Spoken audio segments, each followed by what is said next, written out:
Good morning. Happy Thursday. We are almost at the weekend already. Welcome to the show. This is Forbidden Frequency, and I'm your host, Scream Queen.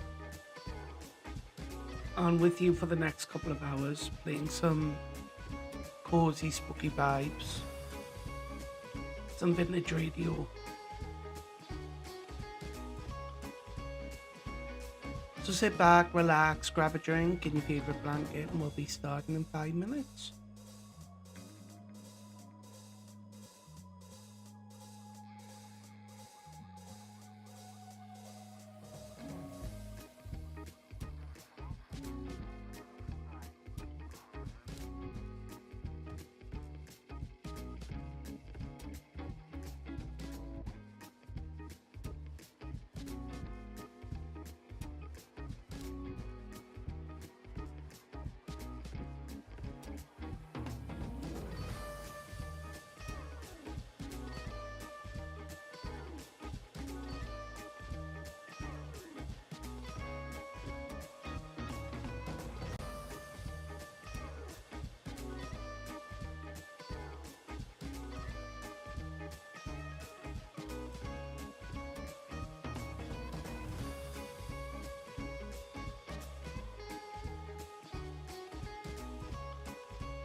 Okay, guys, let's get started.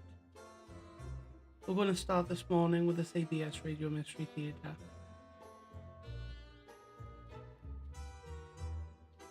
And this one is called Nobody Dies.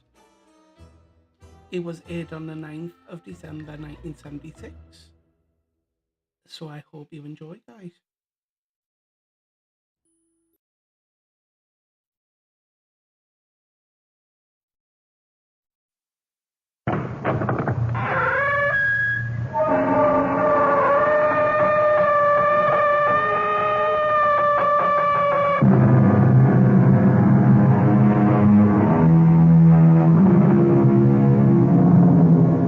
Come in. Welcome. I'm E.G. Marshall.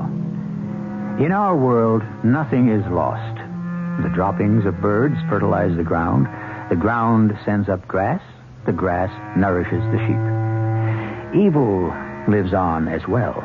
A bit of gossip becomes a rumor. The rumor grows into a falsehood. The falsehood engenders fear, and the fear leads to a killing. A malicious word wounds a soul. An act of indifference congeals a heart.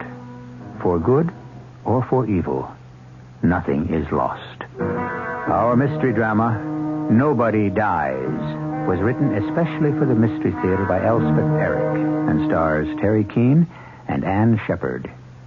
It is sponsored in part by True Value Hardware Stores and Buick Motor Division. I'll be back shortly with Act One. It is a magic moment. You are at your Buick dealers, about to drive home in your brand new Buick LeSabre. It's lean and trim, classic line. It looks quite unlike any full-size Buick you can remember. You get in. A heady new car smell surrounds you. Your LeSabre feels the way it looks, tight. You turn the wheel a little.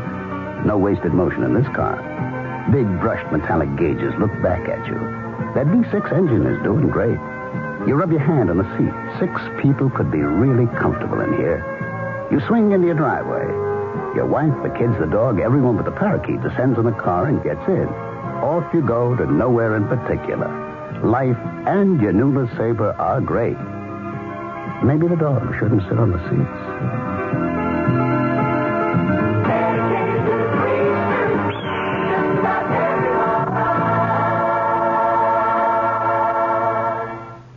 This is Dave Herman. Seats are available for this Sunday afternoon's Jets-Bengals football game.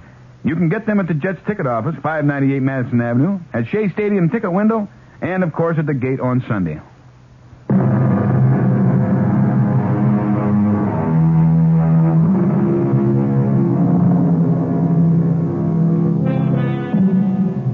The story has its beginning 50 years ago. It's a beautiful spring day. A young woman stands at the door of a large colonial house, dignified and serene and surrounded by great stretches of clipped lawn, spotted here and there by beds of bright flowers. There is something tentative in the manner of the young woman, something timid as she raises her hand to touch the button by the door. I'm thinking to myself, what am I doing here? The advertisement in the local paper had said, housekeeper wanted, live-in, private quarters, apply between 9 and 10 a.m. It had given the address and the name Holt, and that was all. I knew this was a very fancy section of our town, and the minute I saw the big white house with the green shutters, my knees started to shake. Would anyone trust me with the care of such a house? But I pushed the button and said a little prayer. I was desperate. I needed this job more than anything in the world. Yes? There she stood, the woman who had to be Mrs. Holt, who held my future in her hands. She was about my own age. She was tall, blonde, and serene. And she was very, very pregnant. You've come about the position? The job, yes. Well, come on in. Oh, thank you very much. Shall we go into the living room? Yes, thank you. Sit down. Any place? You look rather young. How old are you? 29. Ah. Well, tell me about yourself. Or would you rather I told you about the position first? That would be fine. Right. This house has 10 rooms, 5 bedrooms. Mm-hmm. 2 of them are in the back of the house, and they have their own bath. Those will be reserved for whoever takes the position. Oh, that sounds very nice. And there's a cook. Cleaning woman comes in 3 times a week. It's a question of making beds and doing some dusting, answering the door, doing the shopping, things like that, and supervising the cook and the cleaning lady. It doesn't sound very hard. Well, it's what I used to do myself till I got pregnant. When are you going to have your baby? Any minute now, can't you tell? Now, tell me about yourself. Don't think I mind your being young. I'd like to have someone my own age around the house. Well, I used to have a house. I mean, not a house like this, just a little house. But I did all the work, and I think I kept it nice, clean and nice, and attractive. I'm sure you did. But you have a house now. I couldn't afford it after my husband left me. Oh, I'm sorry. Since he left me, I've been living in a furnished room, and I've been doing house cleaning by the day. I'm very good at it. But it's not like living in a real house. I mean, having something to count on. Oh, of course it isn't. Especially when you have a little boy to think of. A little boy? You have a little boy? Mm-hmm. 2 years old. Well, how do you manage? Working all day in other people's homes. Well, I take him with me. He has his toys and his coloring books, and he's never any trouble, really. He never cries, and he's never been sick, never. I mean, not even a cold. All right. All right, I understand. But if we could be in the same house all the time... I understand. I really do. What would you want in the way of salary? Oh, anything. Whatever you want to pay. I'll be as generous as I possibly can. What's your little boy's name? Jamie. His name is Jamie. That was the beginning of the most beautiful part of my whole life. Mrs. Holt's baby was born about 3 weeks later, a little girl, and she was named Verity. Isn't that a beautiful name, Verity? It means truth or reality. I looked it up. It took me a while to get up the nerve to ask her where Mr. Holt was, the baby's father. And when she told me he'd died right soon after she got pregnant, I cried. Besides running the house, I helped take care of the baby, the little girl Verity. And you don't have to believe this if you don't want to, but Jamie was never one bit jealous of Verity. Children are, And very often they're jealous of new babies, and you have to be careful. But even Mrs. Holt noticed how Jamie loved the baby. Alice, you'll never believe this. What won't I believe? I was in the nursery this morning, and Jamie was standing by the baby's crib, and you know what I heard him say? I love you, Verity, a bustle and a peck and a hug around the neck. Really, I heard him. That's what he said. Well, that's what I used to say to him when he was a baby. I still say it. Oh, you're a wonderful mother, Alice.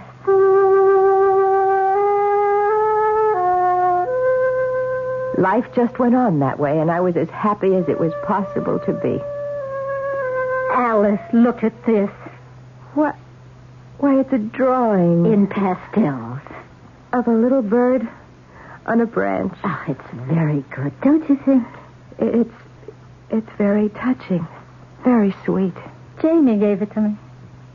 Jamie? He made it in school. But he's only 8 years old. No. I'm going to frame it, and I'm going to hang it on the wall.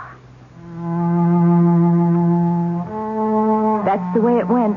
Every day better than the one before. And nothing but nice things to look forward to. Where did Jamie learn so much poetry, Alice? Well, I suppose he learned it in school. I heard him the other day. He and Verity were out here in the garden, and I could hear them through the window, loud and clear. Stay, O sweet, and do not rise. The light that shines comes from thine eyes. The day breaks not. It is my heart, because that you and I must part. Stay, or else my joys will die and perish in their infancy. Well, for heaven's sake. I happen to know that's John Donne from the 16th century, and why a boy of 14 would bother to learn it, I can't imagine. Jamie went on learning poetry. I never asked him about it, why he bothered. I thought it was nice that he did. One day I heard his voice in the conservatory. I stopped to listen, and then I realized he wasn't alone. For thy sweet love remembered such wealth brings, that then I scorned to change my state with kings. Oh, Jamie, that's beautiful. That's Shakespeare. Jamie was just 16. I didn't know a line of Shakespeare, and I'd never known that he did. I couldn't help asking him about it. I know all of Shakespeare's sonnets by heart. Oh, my goodness, I am impressed. I hope Verity was impressed. I was trying to tell her how much I love her. Love? You told her you loved her? I've always loved her. She knows that. You're both very young. Romeo and Juliet were even younger, Mom. Well, life went on. Jamie got into the local college right in the same town. Lucky for us because he could go on living at home. He'd finished his second year and Verity was enrolled to start that fall. Mom, I'm going to ask Verity to marry me. Jamie! No, I don't mean right away. I mean when she's finished college. But by then I'll be making a living. You're sure about that? Oh, of course, I'm sure. Darling, there's no need to rush into anything, I'm know. not rushing. I'm just asking her. But you'll meet other girls. Mom, I've loved Verity all my life. Don't you know that?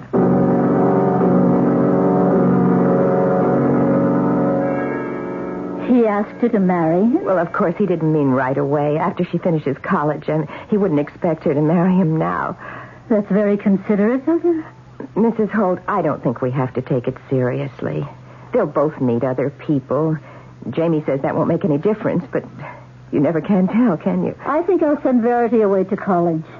Some good Eastern school. Oh, would you do that? They're both so happy here. Alice, how much did you have to do with this? With what, Mrs. Holt? With this attachment, this liaison between your son and my daughter?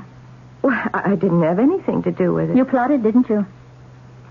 From the beginning, you plotted and you schemed to make everything turn out this way. No, I had no idea anything like First, this you wormed your way into this house, bringing your son with you. Then you made yourself indispensable.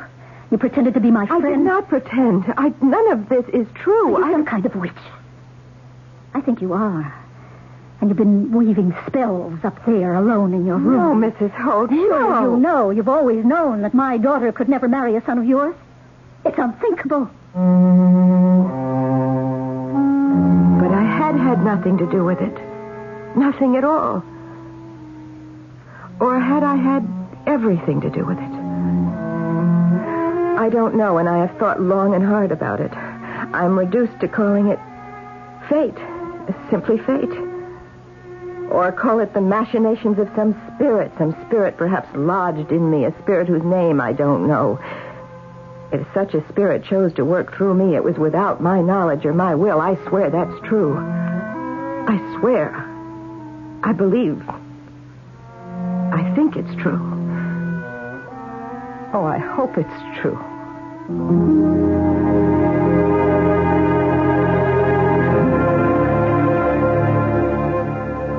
Of course, there are spirits in all of us. Spirits full of energy and of huge power. Some drive the people they inhabit to great accomplishment. Then, of course, there are other spirits, equally potent. Spirits which move their possessors to cowardice, to morbidity, to self-destruction, even to the annihilation of those they love. I'll be back shortly with Act 2. Just in time for Christmas, True Value hardware stores offer an expensive-looking watch at an inexpensive price. Hi, Pat Summerall to tell you about the Time Band Ladies Watch from Fairchild, the first low-priced digital watch that doesn't look inexpensive. It's stylishly slim, elegantly contoured, and has the dependable 5-function performance of expensive electronic digitals. It shows hours, minutes, month, day, and seconds on command. Has a quartz crystal that makes it capable of accuracy to within 1 minute a year. A calendar that automatically adjusts to the proper number of days in each month, so you only have to adjust it on leap year. And the Time Band Ladies Watch from your True Value hardware store is entirely solid state, so there are no moving parts to wear out, oil, or maintain. Get the expensive-looking Fairchild Time Band Ladies Watch for as low as $29.95 at participating True Value hardware stores. Remember, True Value, more than just a name, their way of doing business.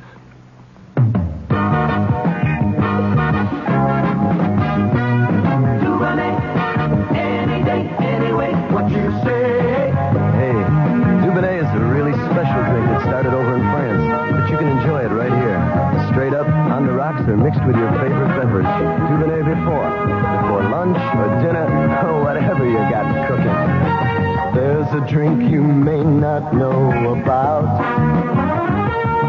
It sort of whispers what those others have to shout. Dubonnet anyway. A taste that's not too sweet. Oh no, it's not.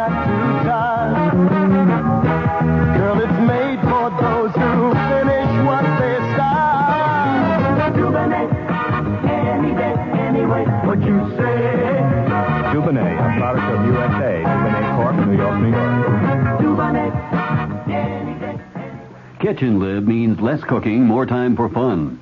So whether for family dinners, parties, or friends dropping in, Polish ham is your answer. Krakus or Atalanta brands. These are fully cooked right in the can. All gristle and bone have been removed, so you buy only lean, tender meat. This is great for your budget, too. All you need do is open the can and slice whatever quantity you need. Of course, you can also heat Polish ham if you prefer a warm meal. Krakus and Atalanta are the only imported hams to have continuously earned both the Parents Magazine seal of commendation and the Good Housekeeping seal. All this and great flavor, too, in handy 2, 3, 5, or 7-pound tins, or sliced in whatever quantity you need. Get Krakus or Atalanta hams at food stores in your neighborhood. You'll love its convenience. Your family will love its great taste. These have been imported for more than 25 years by New York Commodities Corporation. Available at all Acme supermarkets.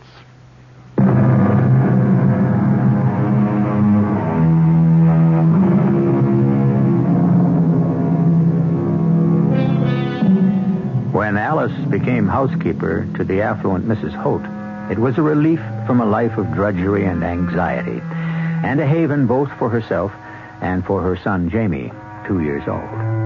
When her employer soon after gave birth to a daughter, it was only natural that Alice should retain her position in the household and that the two children should grow up together. However, at the close of Act 1, we heard... Alice, how much did you have to do with this?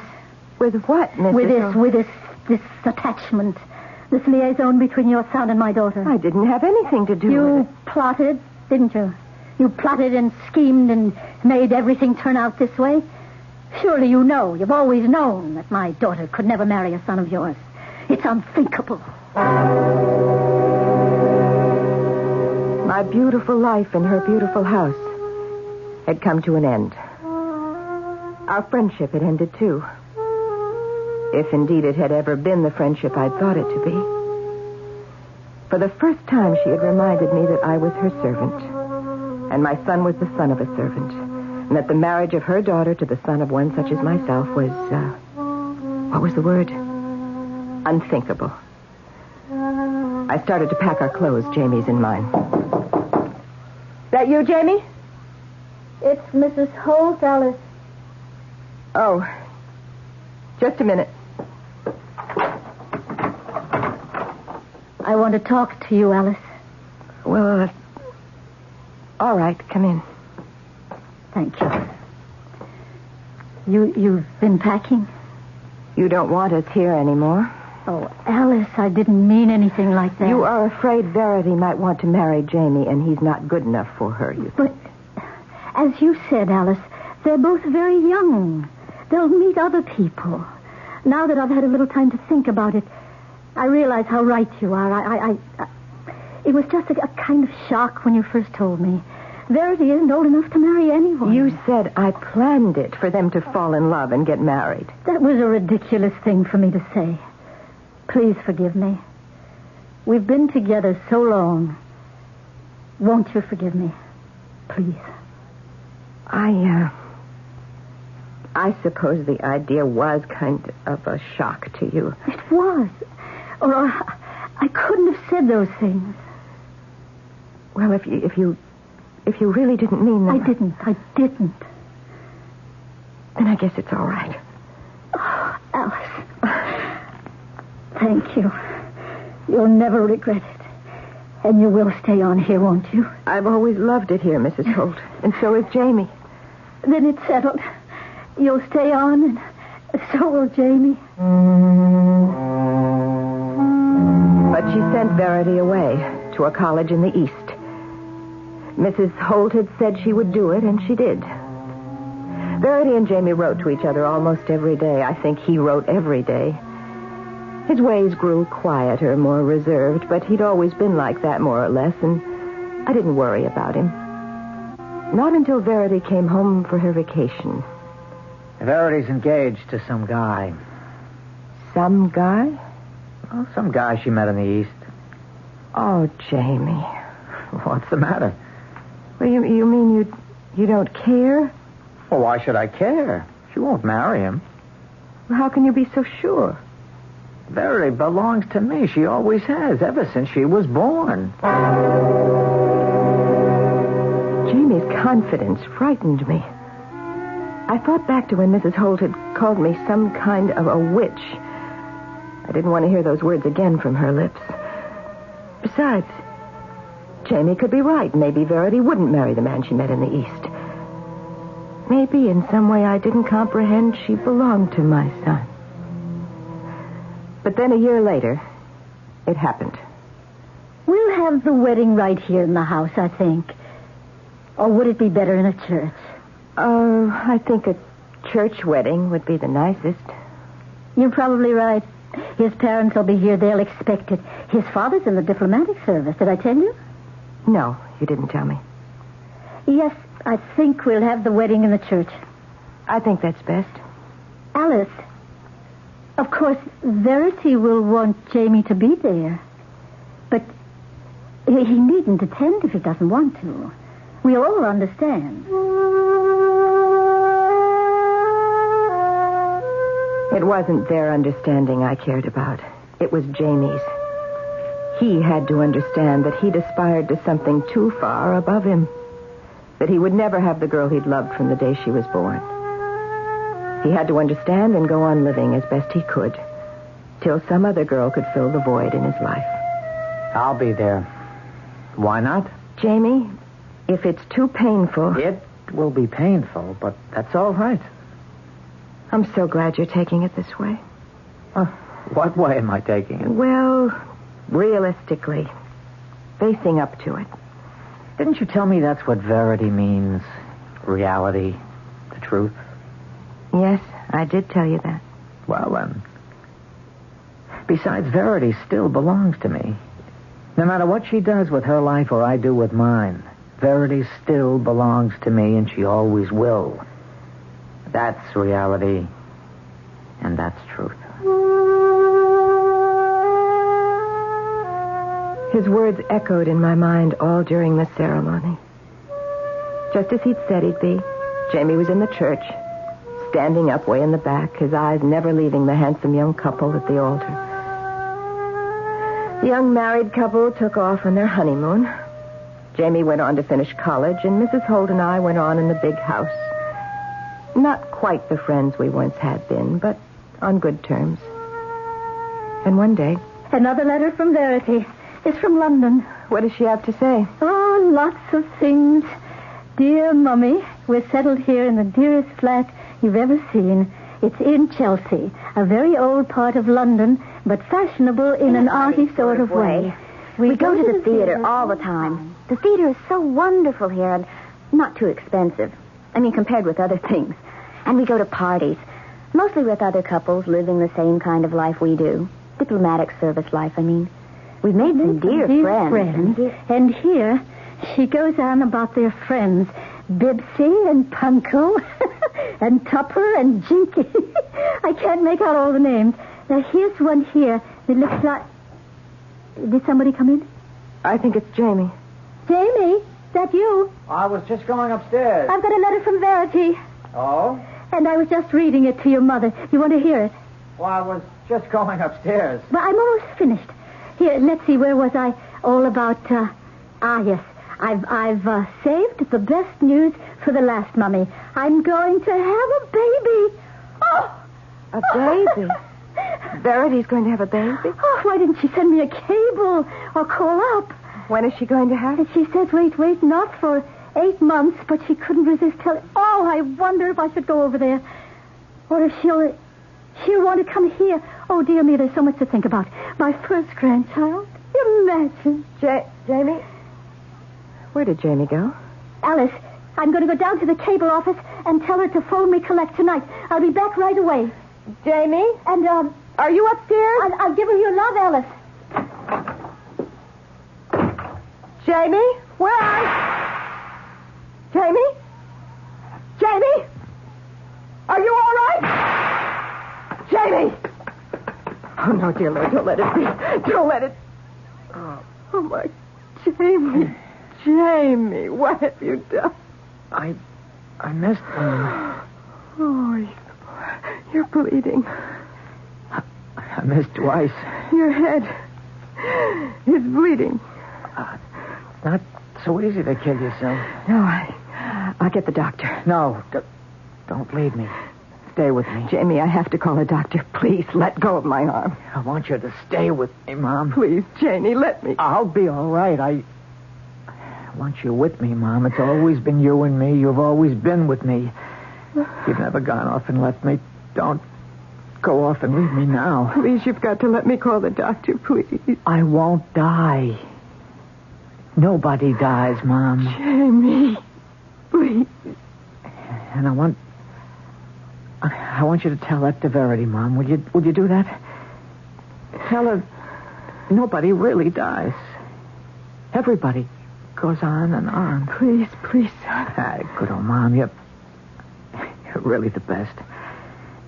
Oh, always there when I needed you. Always right nearby. Always where you could see me and hear me. Remember, Mom, all my life from way back. Be near me now, Mom. Listen to me now.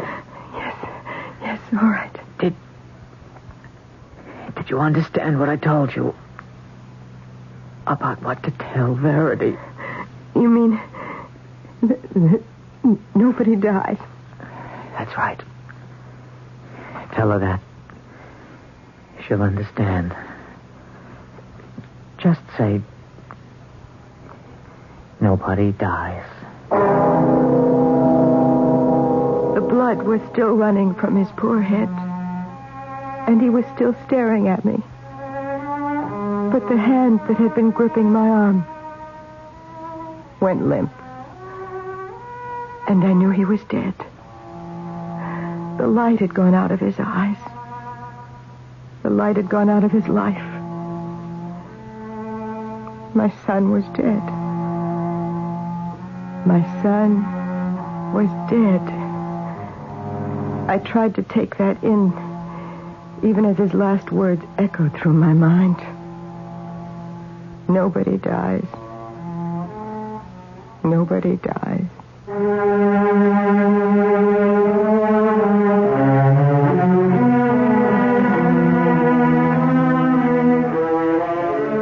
The beginning of mourning is the acceptance of the fact of death. We twist and turn to evade the reality. We make up fantasies to deny it. We comfort ourselves with memories which hurt while they comfort. There simply is no way to escape the awful pain. Unless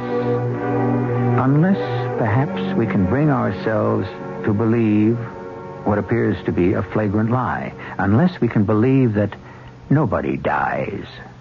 I'll return shortly with Act 3. When a woman buys a shirt for her man, it's usually a pretty good sign that she loves him. And because she loves him, she wants that shirt to be something special. Something you'll be happy with for a long time, even if he's hard to please. Buying a shirt for the man she loves is one place a woman doesn't want to miss. That's why for a long time now, women have been buying more Arrow shirts than any other kind, because it's hard to miss with Arrow. Arrow makes shirts that look good, feel good, and fit good from the collar to the tail. Shirts that look like today, but don't look like yesterday a month after you bought them. Shirts that are worth exactly what they cost, button for button and stitch for stitch. For the man you love, even if he's hard to please. It's hard to miss with Arrow. It's hard to miss with Arrow.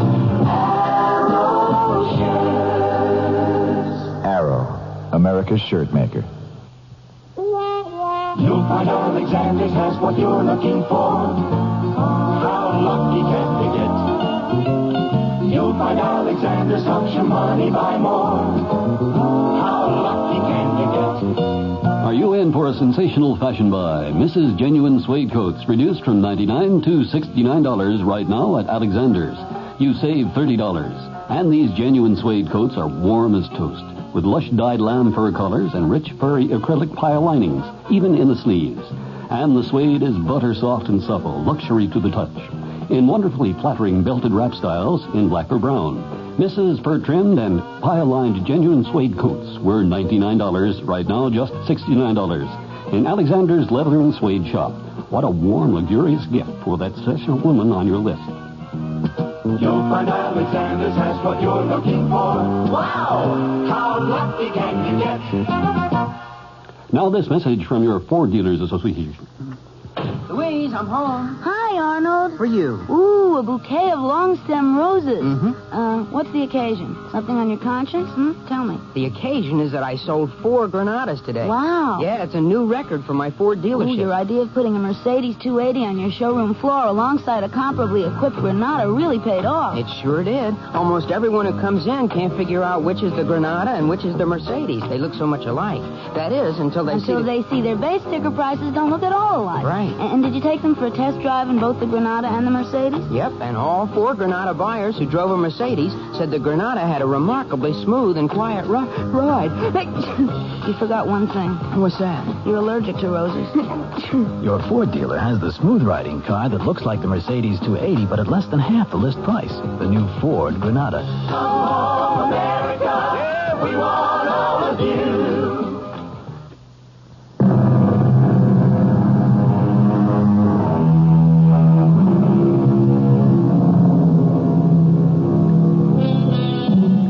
Toward the end of the act just completed, Alice's son Jamie shot himself after hearing the news that the girl he had loved all his life, who had married another man, was now preparing to give birth to that man's child. Holding fast to his mother's hand, Jamie had spoken his last words. Tell her that, Mom. Verity will understand. Tell her nobody dies. Mrs. Holt, of course, was dreadfully shocked when she came home, and I had to tell her what had happened. We never discussed it or referred to it in any way. But I'm certain she knew as well as I that the fact of Verity's being pregnant crushed Jamie's last hope that one day she might return to him. At any rate, Mrs. Holt persuaded her daughter to come back to her mother's house to have her child. Oh, Alice, it's so marvelous being here. You know, I really didn't know I'd need my mother so much. But the first time, you know how it is. It's all so new, so important. Your husband couldn't come with you? No, not right now. They can't spare him in London. Maybe later. Verity, I have something I want to give to you, if you don't mind.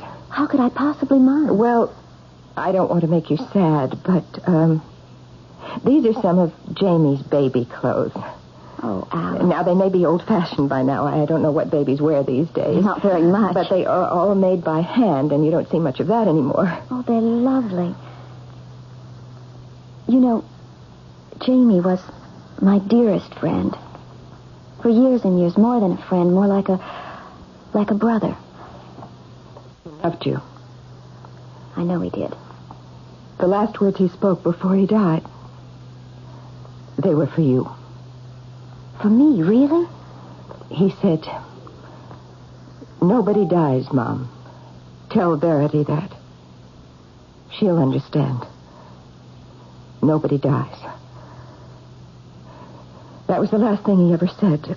A couple of seconds later, he was dead. Alice. Verity, do you know what he meant? Well, no, not exactly. He said that you would know. He was very definite about that. Well, perhaps he meant that as long as a person is remembered by the people who loved him, that he isn't really dead. You think that's what he meant? I can't think of anything else.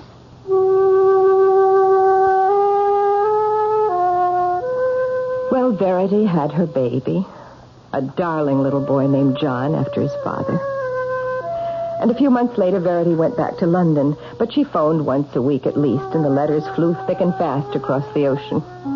Sometimes Verity would write to me about the baby, nice chatty notes full of all sorts of details. Then one day, I got a present in the mail. Well, imagine all the way from London. Imagine Verity thinking of me. That's really wonderful of her. What is it? Well, it's a drawing. Well, so it is. A drawing of a bird sitting on the branch of a tree. So it is. She said It's little John's first drawing, and she wants me to have it. Done in pastels. Yes. It's very good, don't you think? Alice, how old was Jamie when he did the picture of the bird sitting on a branch? I said I didn't remember, but I did. It was when Jamie was precisely the age that little John was when he painted his bird on a branch. One night the phone rang. It was London calling. Verity was on the other end, and Mrs. Holt told me to listen in on the upstairs extension. Verity? Mother? How are you, darling? I'm fine. How are you? Fine, fine. How's Alice? She's on the extension. Alice, say hello. I'm fine, Verity. How's the boy? He's marvelous, simply marvelous, almost as tall as I am. No. You mean it? And bright, you'd hardly believe it. Of course I'd believe it. Why wouldn't I? Well, I never was. Listen, he knows poetry, really. That's remarkable. He recited a whole poem to me today. Not a long poem. Well, I should hope. Something by John Donne. John Donne? 16th century. Can you imagine something about, stay, oh sweet, and do not rise? I forget. The light that shines comes from your eyes. Yes, that's it. Alice, is that you? The day breaks not. It is my heart, because that you and I must part. You know it. You really know it. Stay, or else my joys will die and perish in their infancy. That's it? Can you imagine a young boy knowing something like that? Verity, my dear, we've talked long enough. Oh, but I have all kinds of things to tell you yet. Yes, it'll have to do for now. We're rather busy here. Oh, okay. Well, I'll call you next week then. Bye. Bye, Alice. Alice, will you come downstairs, please? There was nothing I could say to Mrs. Holt. Of course, it was the same poem Jamie had learned and recited at exactly the same age. But Jamie had died a full year before this boy was born. This boy lived 3,000 miles away in a foreign country. Then came the fateful day. Verity arrived from London. Darling, how wonderful you've come home. Mother? How are you, Verity? Welcome back. Alice? Darling, you don't look at all well. Don't I? Have you been ill? No. Did your husband come with you? No. No, my son came with me. Well, for heaven's sakes, where is he? Oh, he'll be along presently. I wanted to see you alone first. Well, I'll just go upstairs and see if everything... Alice, please stay here. I want to talk to both of you. All right. Mother, this is going to come as a shock for you. My husband has left me. Oh, darling. Oh, Verity, I'm so sorry to hear that. Well, perhaps it's not final. It's final. Well, whatever happened, I'm sure it wasn't your fault. I don't know whose fault it was. There are always two sides to every... Maybe it was your fault, Alice. Mine? Or maybe it was the fault of your son. What could Jamie have to do with it? I believe that he was some kind of sorcerer or a wizard of some kind, and you are a witch and a hag. Verity, don't. I believe the two of you conspired against me from the very start, from the day you entered this house. What are you talking about? You don't know. You really don't know. I swear I don't know. Stay where you are, both of you. I have something to show you. Johnny? Johnny, can you come in here, please? Mrs. Holt, what's happened? Quiet, Alice. Mother? Alice? This is my son, John. Grandma, it's been so long. Now, how many years? Good many years. Well, you got a kiss for me? Of course, John. Of course, my boy.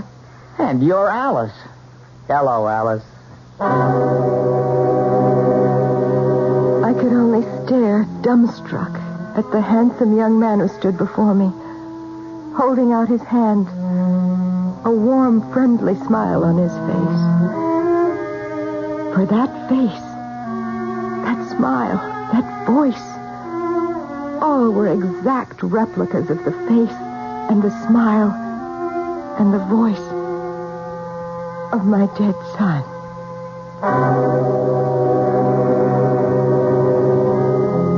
Young John, in the innocence of his youth and the ignorance, was the only one of the household who retained any self-possession.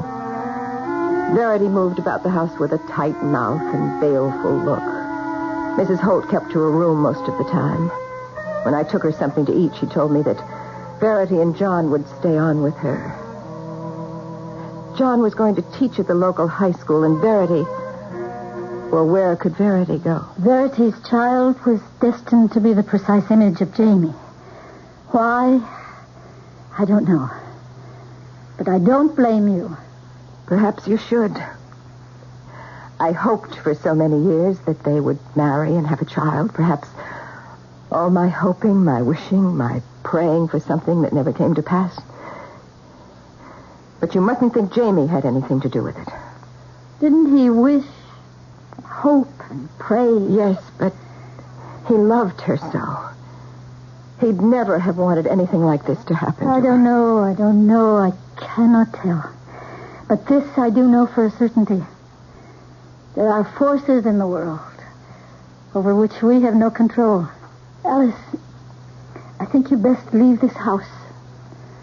Tonight, if possible. I did leave that night and moved into a furnished room. I got work almost immediately, cleaning by day, just as I'd done before Jamie and I became part of Mrs. Holt's household. Every now and then, I would walk by the high school just to catch a glimpse of young John, who was teaching there. It was a thrill. Strange, macabre, but still a thrill to see that straight young figure, that fresh young face, so exactly like that of my dead son. One day as school was letting out for the day, I summoned my courage and spoke to him. Mr. Holt? Huh? John? Well, it's Alice, isn't it? Yes, it's Alice. Well, I've asked Mother about you. Why aren't you living with us anymore? You moved out so suddenly. Well, with you and your mother there, you needed the room. Oh, there's plenty of room. Now, come on, why don't you move back? Oh, no. Really, I couldn't. Tell me, what are you teaching? What subject? English literature. What I've always wanted to teach. Oh, that's nice. With special emphasis on the greatest writer of them all. You mean? Shakespeare. Of course. You like Shakespeare? I worship him. I always have. I knew all of Shakespeare's sonnets, all of them, by the time I was 16. I stayed away from the school after that. I was afraid of what might happen. Not a tangible fear, you understand, for I had no idea what there was to be afraid of. Only I think that I might indeed be a witch, a sorceress. But then came a day when it was imperative that I see not John, but his mother, Verity. What was it you wanted to tell me, Alice? You said it was important. It is. Tomorrow is John's birthday. I know that. Did you think I'd forget my own son's birthday? No, of course I didn't think that. But you might not remember. After tomorrow, John will be of the same age as Jamie was. When he died? Is that what you mean? When he killed himself. Killed himself? Alice, no one ever told me that. Mother said it was an accident. Verity, he shot himself twice when he heard that you were going to have a child. Oh, Alice, I should have been told this. What could you have done? Nothing. Alice, I must tell you something. If there was any sorcery or any witchcraft, it was wrought by me. Every day of the 9 months I carried John within me, I wished with all my heart and all my soul that I could be carrying Jamie's child. A whole year has passed. Nothing untoward has happened to John. I believe him to be safe. I still live in a furnished room and go out to work by the day. But on Thanksgiving and Christmas and sometimes on other holidays, I go to the big white house and spend a pleasant day. And when I hear John's voice, his laughter, when I look at his handsome face, his friendly smile, so often directed at me, then I think to myself, it's true, quite true, what Jamie said to me at the last. Nobody dies. Not really. Nobody really dies.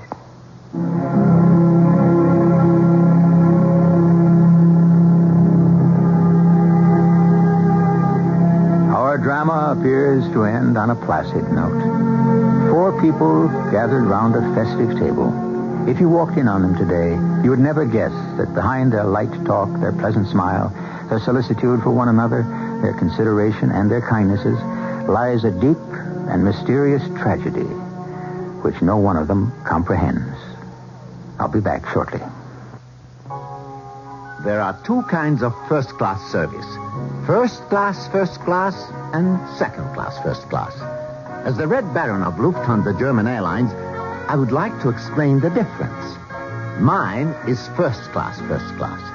There is fresh orange juice, freshly scrambled eggs, fresh flowers, caviar, and you'll find at least 7 entrees on the menu. Just a few reasons many professional travelers call mine the best first-class service across the Atlantic. But I won't go into greater detail about them. There's a better way for both of us. Fly my first class on your next trip to Europe. You'll never fly second class, first class again. Fly with the Baron. He knows how to travel. You're a Baron of the Lufthansa German Airlines. Testing, is this on? Santa's elves are about to hold a news conference regarding the production of this year's Photomat Snapshot Christmas cards. And as the band strikes up Hail to the Elves, we take you now to Photomat. Thank you. Listen, if you can all just keep your questions as short as we are. We'll be out of here in a jiffy. How hard is it to buy these things? Well, as hard as cottage cheese. That's right. You just bring a negative of your favorite family snapshot, you select a card style, and Photomat does the cards in about a week. Elf number 2? Yes. I understand you got a little behind. Well, I wear 6 waist, 4 inseam pants. No, I mean, are there enough cards for everyone now? What's the opposite of no? Yes. Yes, that's what we can say. Elves got it covered. The variety of these custom designs. A wide variety. They must be expensive. No, real cheap. Inexpensive is I should interject here that 25 cards with envelopes are just $6.95. Cue the applause. This has been an unrehearsed commercial for Photomat Snapshot Christmas cards. Friday, December the 10th is the last day to order. How do you think it went? I thought we were all going to wear red and green. We said red and green. Well, I couldn't find red and green. I don't think they noticed. No, we were all sitting down.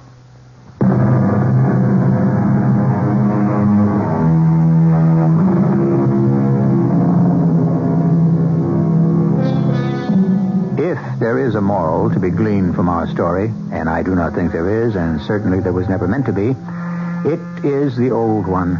Be careful what you wish for. You might get it. But if you take my advice, you will not look for a moral. You will simply accept the whole thing for what it is, and no more.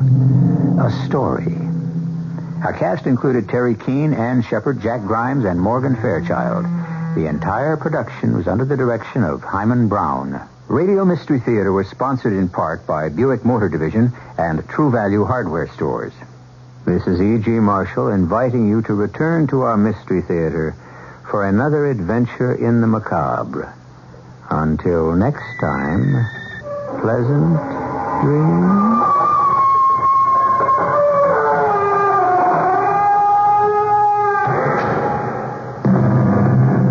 Mystery Theater was also brought to you in part by ShopRite Supermarkets, where you get a lot more for a little less. Furnished by CBS Radio.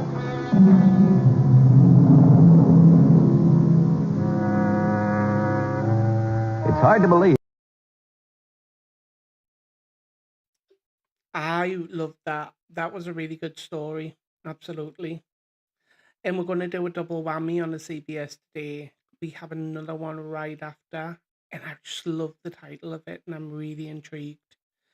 It's called Out of the Mist, and it was aired on the 15th of October 1979.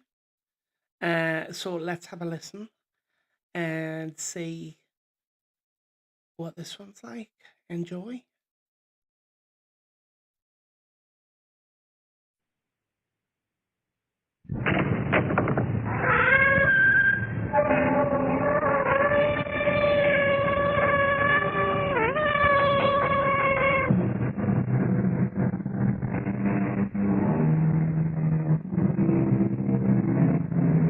Come in. Welcome. I'm E.G. Marshall. There are parts of the countryside which wake each day to a morning mist which has settled thickly during the dew-falling night. Through it, the trees have a waiting look. Hills seem to be further off than they are. Cattle look motionless as they graze. White farm horses move and turn in slow and stately unison. Everything is waiting for the sun. You don't know me, right? Am I right? And I don't know you, correct? Yes. Well, then, why is it? Now, I'm asking you in all seriousness, you understand? I understand. Why is it I'm so crazy in love with you? I think I'm losing my mind.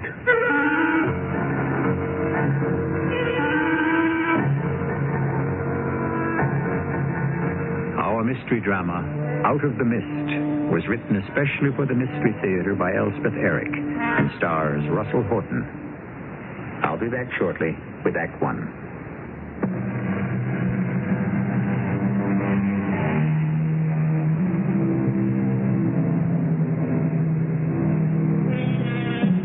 Slowly, the morning mist starts to thin out, begins to rise from the ground. Each horse and cow stands in clear outline, and the pasture where they browse shows itself for what it is. Country people call this process burning off. It means the sun has gone to work. The story we bring you now is called Out of the Mist. I'm crazy about my motorcycle. It's a road bike, fast and light. Great off-the-line acceleration. I love it. The other thing I love is the country. I never even saw the country till I was 19. And if it hadn't been for my bike, I might have lived my whole life without even knowing it was there. My name is Harry Steers. I graduated high school and went right to work in the garment district with the idea of working up the salesman. I might have made it if I hadn't bought my bike. I started riding out of the city on my day off. I saw trees, all kinds. I saw animals, big ones, little ones. I saw fields of corn and clover and daisies. Most important of all, I met the old man. He was standing in front of an old white house trimming a hedge. He looked to be about 100 years old. But I found out later he was only 90. Hi there. Good morning. That's a nice-looking hedge. Well, what do you call it? It's privet. You're not from around here, are you? No, I'm from the Bronx. And they have privet in the Bronx, too. Are you interested in privet? Not especially. I'm interested in everything about the country, everything that grows out of the ground. You know, I never knew that carrots lived under the earth. If they grew on bushes? Never thought about it at all. Carrots were just something in the supermarket. If it wasn't for this baby here, I might never have found out. Oh, you mean your motorcycle? Yeah. Well, nice talking to you. Yes, it was very nice talking to you. Hey, listen, do you know there's a flower, I guess it's a flower. I see it along the side of the road a lot lately, a fantastic blue color. Oh, that's chicory. Chicory? No, that's not chicory. It's not? No, chicory's what my grandmother used to put in coffee. Well, she was using the root of the domesticated variety, which you see along the road is the wild chicory. It blooms in late summer.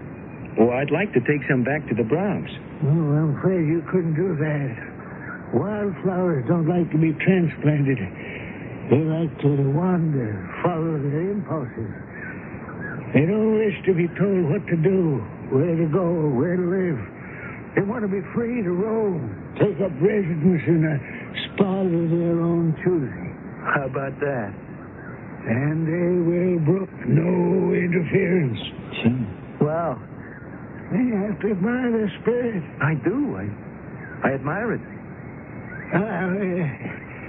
You want to be on your way to the Bronx. I guess so. But if you're ever up this way again, stop by, huh? Well, I'll do that. I'll certainly do that. Goodbye. And don't forget.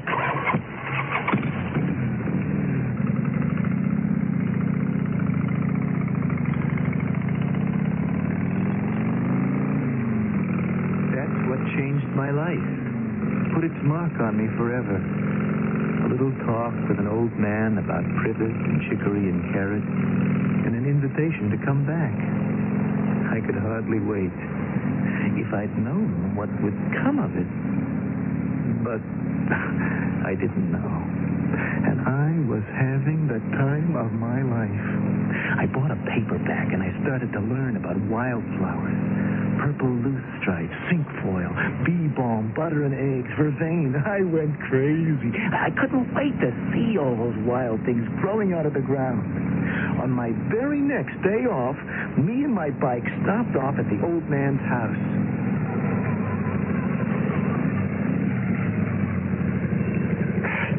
Hi there. I'm back. Remember me? Yeah, of course. The young man who's interested in chicory. Yeah, and that's not all. I bought a book. You see? I carry it around with me all the time. Oh, I have several books on wildflowers. Would you care to have a look? Hey, would I? Now? Come inside and I'll get my housekeeper to make us coffee. Or would you prefer a drink of some sort? Oh, anything at all. Listen, Mr. Bell. Calvin Bell. What do you know about hollyhocks? Little. It's very difficult to raise from seed, although I have succeeded from time to time. Most people buy the seedlings. Here we are. Miss Peters. Mrs. Peters. Yes, Mr. Bell? We have a guest. Well, now, that's nice. This is Harry Steers from the Bronx.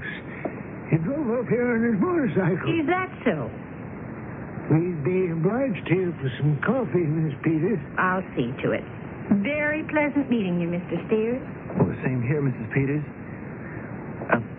Sir, there's something in the book. It's called bee balm. I see it along the road some. Great shade of red. Some people have tried to domesticate it and call it bergamot. But I don't hold with that.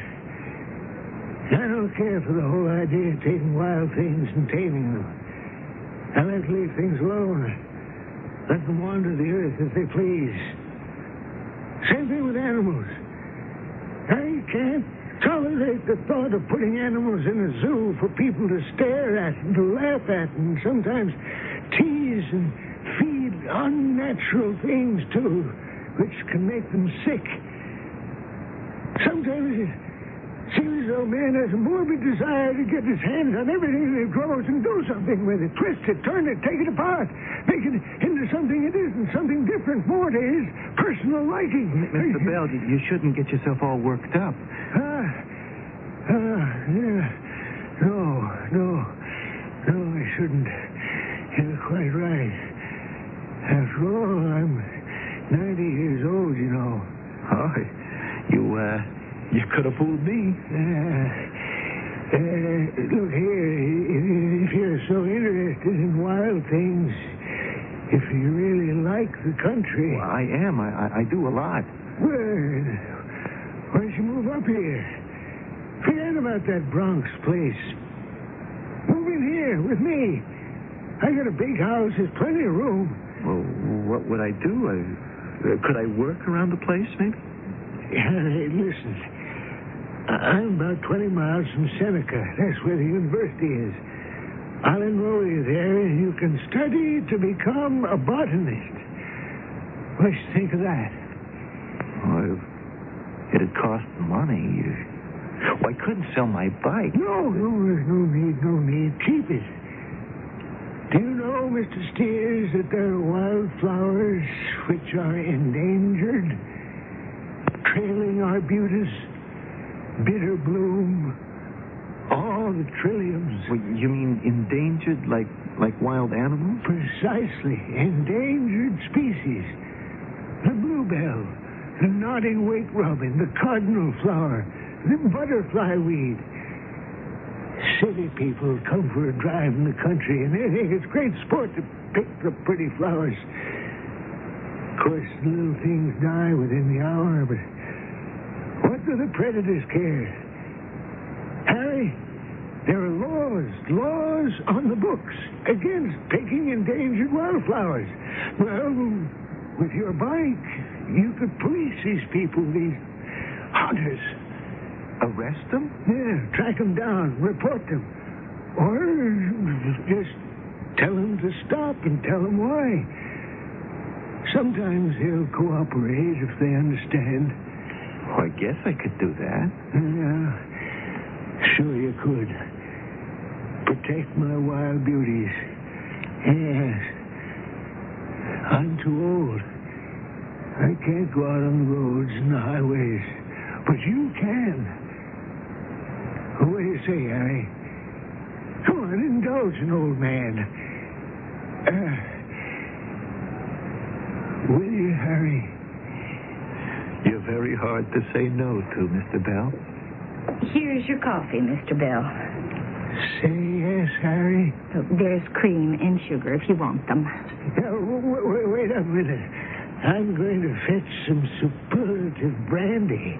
It's been in the cellar for 20 years. And today is the day to open it. What's Mr. Bell so wrought up about?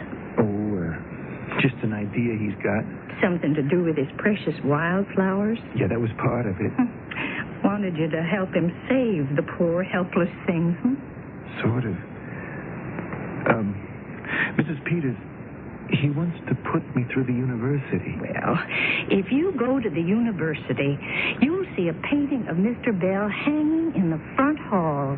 A fine-looking man in his 20s. Tall, handsome, strong-looking. He came into a pile of money when he was young, and first thing he did was give half of it to the university. To the botany department, I'll bet. Yep. That's why they hung his picture in the main hall. But now, well, he's an old man, and he has notions.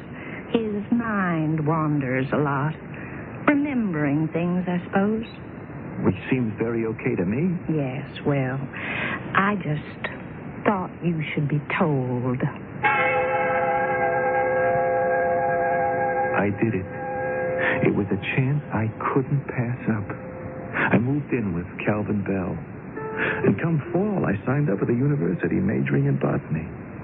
Every morning of my life, I walked to the main hall and saluted the painting of Calvin Bell as a young man. Mrs. Peters was right. He'd been a great-looking guy in his day. Better than 6 feet tall, with bright brown eyes and wavy hair. And he was a nice old coot now, even if his eyes were dimmed. He walked with a stoop, and most of his wavy brown hair had fallen out. We got along fine. Actually, everything was just about perfect. Till I met that girl. Well, even that was good at the beginning. The trouble came later.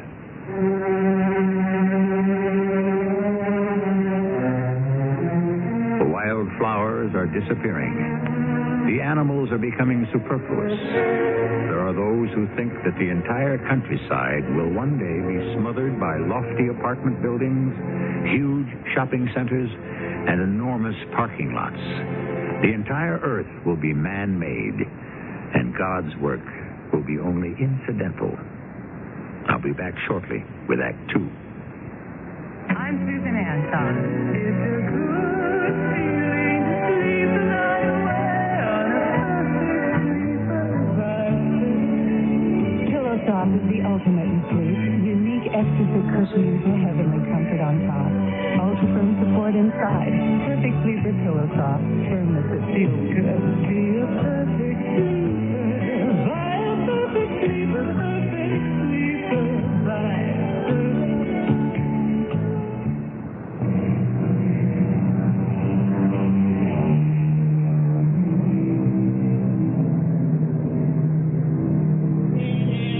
What difference will it make to our grandchildren if they never see a wild primrose, or a Johnny Jump Up, or Chinese candles? Will they know or care that these were flowers that grew freely with no help from man at all? Will it matter if they never have a chance to see an eland, or a kudu, or a dik-dik? Probably it will have no significance whatsoever, because they cannot know what they have missed, what civilization has stolen from them. This is how I met the girl. It was 8 o'clock in the morning, and the mist hadn't even begun to lift. It was a wonder I saw her at all. She wasn't riding a thumb. She was no hitchhiker. She was just standing there on the far side of the rise that goes over the old abandoned single-track railroad. I was already late for my first class at the university. I can't imagine what made me pull up. You oughtn't to be standing out in the middle of the road like that. Why not? Well, you could get run over. Oh, I don't think so. Oh, I could have run you down with my bike just now. See, there's a rise here, a little hill where the road goes over the old railway. I always give it the gun not to lose speed and then sort of flip over on the other side. Evil Knievel stuff, you know? That was supposed to be a joke. Oh. Well, I don't know why they don't level off this stretch of road. The railroad stopped running years ago. I don't even know where it went to. To Miller's Ridge. Oh, yeah, I didn't know that. Yes, it does. Well, it would if it was running. Yes. You know what? I've never been to Miller's Ridge. I've heard of it, but I've never been there. Oh, it's just a post office, really, and a few houses. I used to live in one of those houses. Yeah? Before I went away to school. Well, I better be getting to class. I got an exam coming up. Nice talking to you. Goodbye. Have a nice day. Thank you. And remember what I told you about not standing in the mist like that. Wait till it burns off if you want to summer ride. You wouldn't want to get run down by a bike, would you? A bike? A bike, a motorcycle. This baby here. Oh. Well, better get on the stick. This exam is very important to me. I'm studying to be a botanist. That's nice. It's very nice. Concentrating on wildflowers. Yeah, I'm from the Bronx, New York. I'm hung up on wildflowers. How about that? I think it's nice. Oh, you see that? You see that? Mm-hmm. That is Queen Anne's lace. No, it's not. It certainly is. It's yarrow. No, that's Queen Anne's lace. Look at it. You know, you're right. It's yarrow. It's hard to tell unless you're close up. They do look alike. But Queen Anne's lace is pretty, delicate. Yarrow is, well... Like, more coarse. More coarse, yes. You look like Queen Anne's lace. Me? Yeah. Pretty and delicate. You'd better get on to your class at the university. Yeah, I guess I better. See you again, I hope.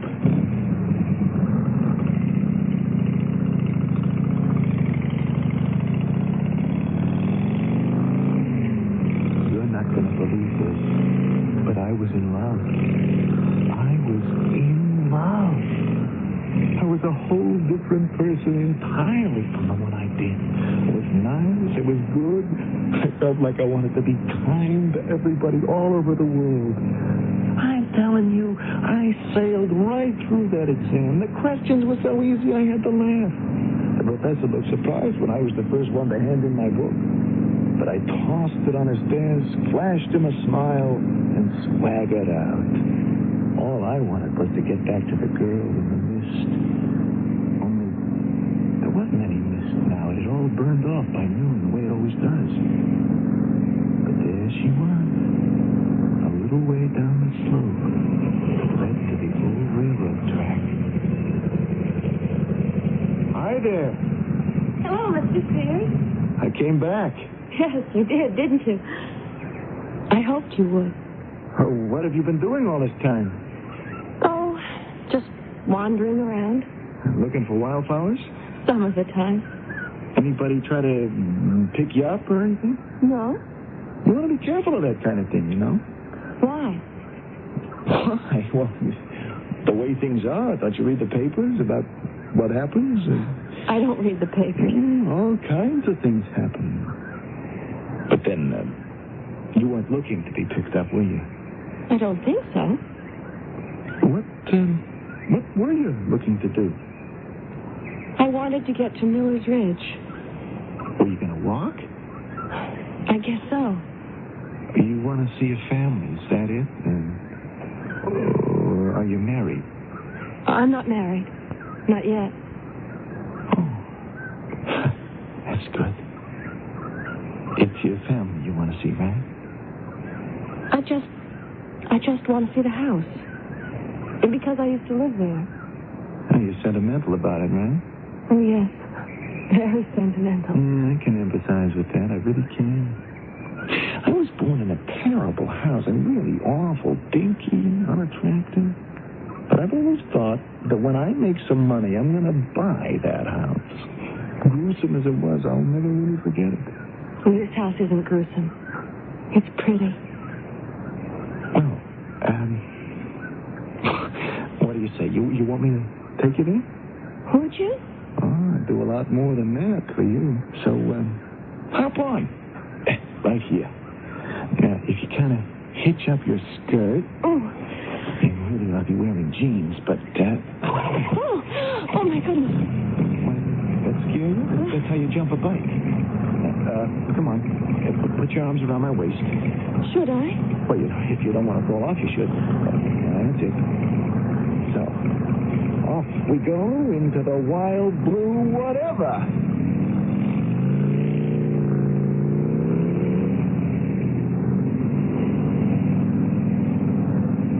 She didn't grab hold of me like some girls would that had never ridden tandem on a bike before. I could hardly feel her arms around me.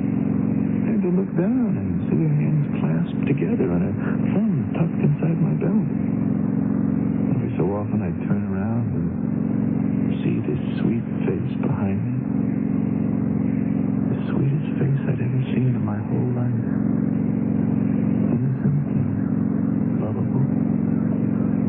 Like a wildflower. Where's this house you want to see? You keep going until you see a big oak tree. A really enormous one. Oh, there it is. See it? Oh, yeah. They must be 900 years old. You go left just beyond it. There's a dirt road. Dirt road? I didn't know they had those anymore. Right here. Turn left. Gotcha. Hold on. You keep going a little ways. The house will be on the right. It's a very small house, but I'll know it as soon as I see it. Oh, there. There it is. Little white one? Yes, that's it. Cute. That's cute. There's your house. Well, what now? You've been so nice. I'd hate to ask you, but would you do one more thing for me? Well, I guess I'd do anything for you. Would you ask the people in there if they'd let me come in? Just to look around, sort of. Well, why don't you ask them? I'm afraid to. They don't know me. Well, they don't know me either. I don't know them. Well, you come right down to it. I don't really know you. I don't even know your name. It's Anne. Anne Campbell. It's a pretty name. Anne Campbell. I'm glad you like it.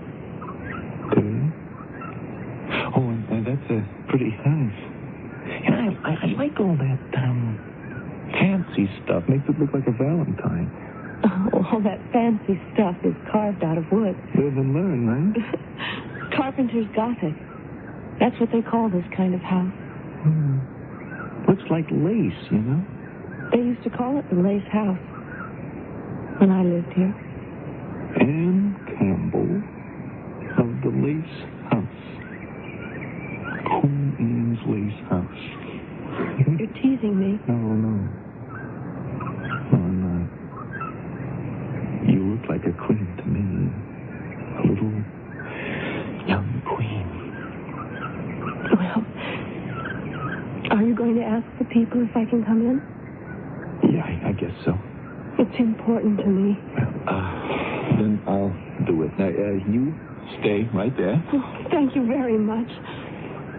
I really appreciate this.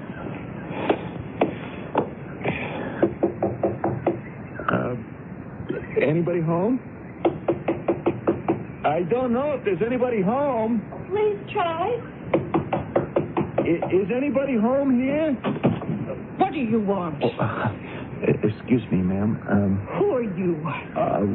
My name's Harry Steers. I live with Mr. Calvin Bell, the old gentleman that Now, what are you doing here? It's not for me. I got somebody with me. She used to live here. Well, plenty of people used to live here, plenty. Yeah, and she'd like but to... not for long. To come in. They all move out. If you don't mind. And that's what we're going to do. Move out. She slammed the door in my face. I felt terrible. Anne must have heard the whole thing. I wanted to put my arms around her and hold her and tell her not to mind. We'd come back some other time. But just as I was figuring out what to say and how to say it, I looked at the spot where I'd left her, and she wasn't there. She'd gone. Up and down the dirt road. I asked everybody I could find, had they seen a young girl? Nobody had. Finally, it was getting dark, and I got on my bike and went home.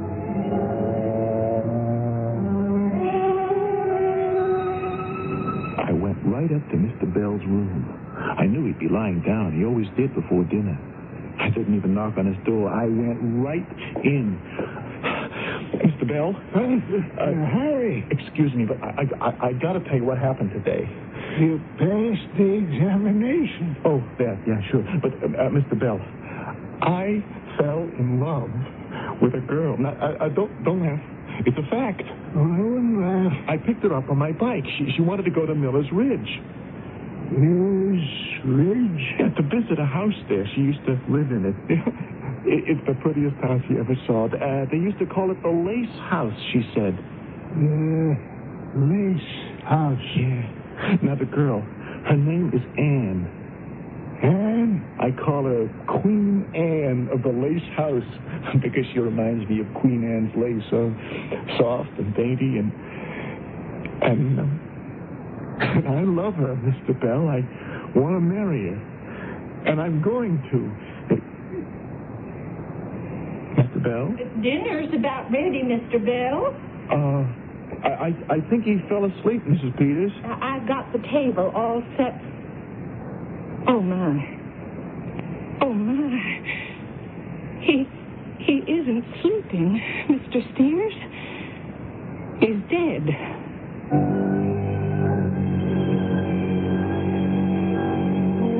Times have changed.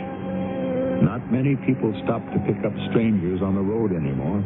And I've noticed that people seldom strike up conversations with strangers these days, pass the time of day, or exchange pleasantries. For that matter, you hardly ever see people smile at each other anymore, unless they know each other pretty well. Yes, times have changed, and it's sad. I'll be back with 3 shortly.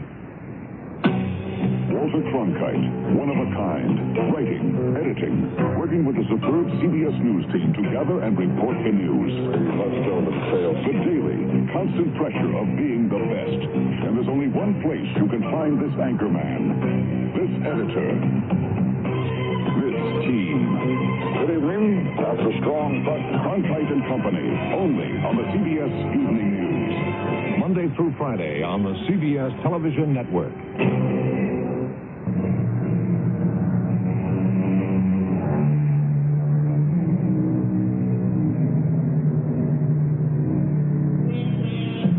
There's no denying it. Fear has come to pervade our lives. And with fear comes suspicion. With suspicion comes hostility. And when hostility takes over, violence is sure to follow, until peace and trust are things of the past, lost to us, as though they had never existed, as though we no longer know what they mean, what they ever were.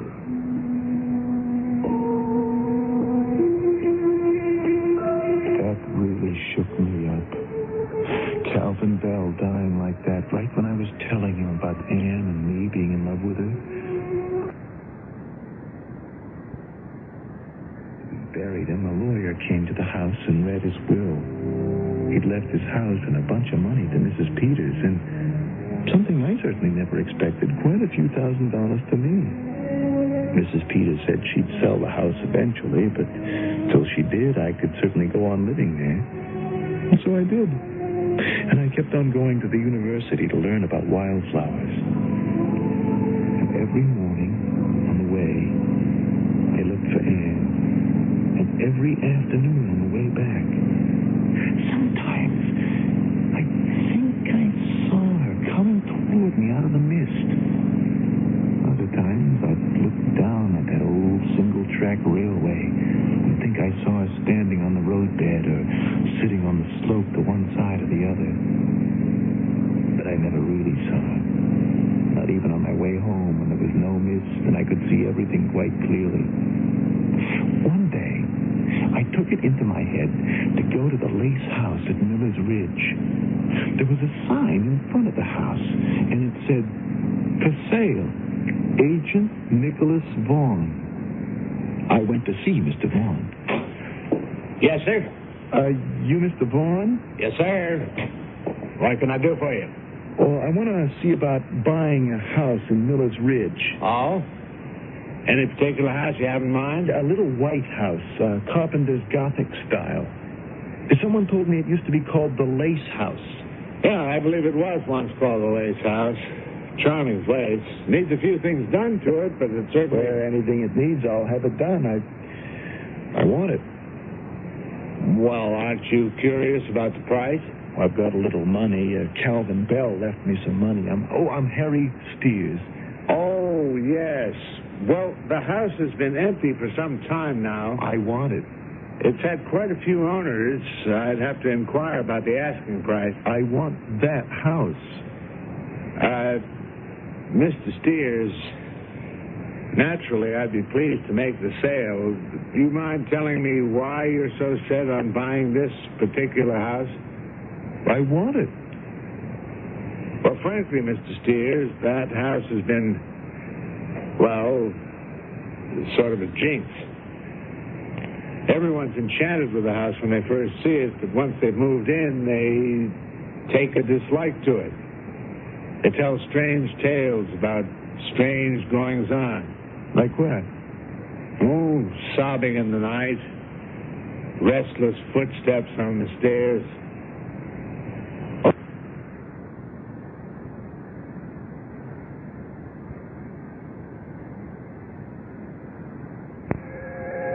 Did I know what I was doing? No. I just went ahead and did it.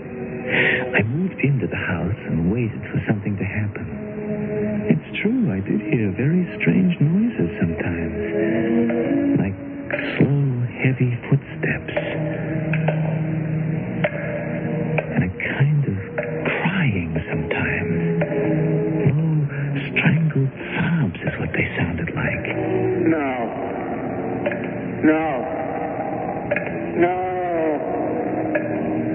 But none of these things bothered me. They were a kind of company for me. Because I was lonely. Lonely and waiting. Then, one morning, I was riding my bike to school, and all of a sudden, out of the mist, Anne, it's you. It is you, isn't it? Hello, Harry. Well, it's been almost a year. Almost. But you look just the same. So do you. You know, I've been looking for you every morning, every afternoon, too. Sometimes I thought I saw you, but I never did, really. I saw you. You did? Well, why didn't you ever stop me? I don't know. I just can't believe finally after all this time. Look, you still want to go to Miller's Ridge? Oh, yes. To the Lace House? Yes, I do. Okay, I'll take you. Hop on. Will I be able to go inside? You bet you will. Are you sure? I'm positive. You know why? No. Tell me. Because it's my house now. Really? You mean it? I bought it. Why did you do that? I don't know. I thought maybe I'd find you there, I guess. Nah, that's not it. I thought I'd find you somewhere, like here, standing in the mist, and I'd take you to the house, and I'd take you inside and tell you how much I love you. And then we'd get married. You all set? Yes. So, off we go into the wherever.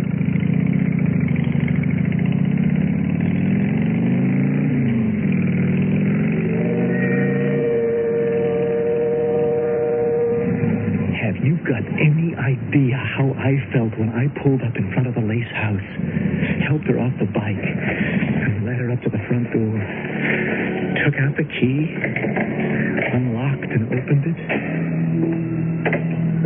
Her eyes opened about a mile wide when we stepped into the front hall. And then she started running all over the place, touching everything. You'd think I'd let her into paradise.